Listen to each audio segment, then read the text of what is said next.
Let's get with meteorologist Joe Rainieri live from Tillamook tonight, where residents of an RV park were forced to leave. Joe. China, the Wilson River has been spilling its banks all day long. In fact, this section in downtown Tillamook of Highway 101 has been closed all afternoon. And I spoke to some of those residents at that RV park about 5 minutes from here who told me they were forced to leave because of the rising waters. The one thing people who live at the Misty RV Park off Highway 6 in Tillamook know, this is Wilson River. You know, it happens every year. How quickly the Wilson River can change on you after heavy rainfall. Like a little nerve-wracking lately?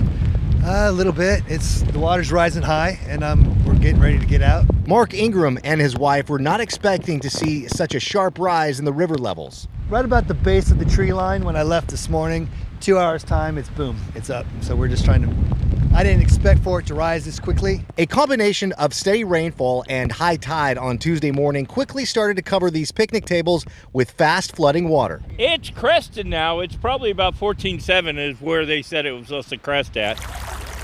Farther along into Tillamook, this section of Highway 101 was closed down because of the rising water. Many locations along Highway 101 along the coast were shut down because of flooding. Take a look at this video that was sent in to us from a viewer that shows how swollen the Siletz River is running right now.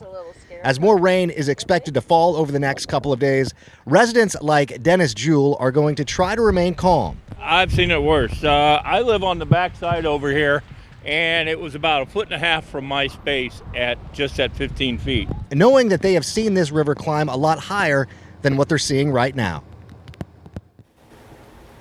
Now, China, this is just a small section of Highway 101 here in Tillamook that is shut down. You travel farther north near Seaside, Highway 101 is shut down in several different locations. Those closures are expected to stay closed throughout the overnight hours. Reporting live in Tillamook tonight, Joe Rainieri, KGW News.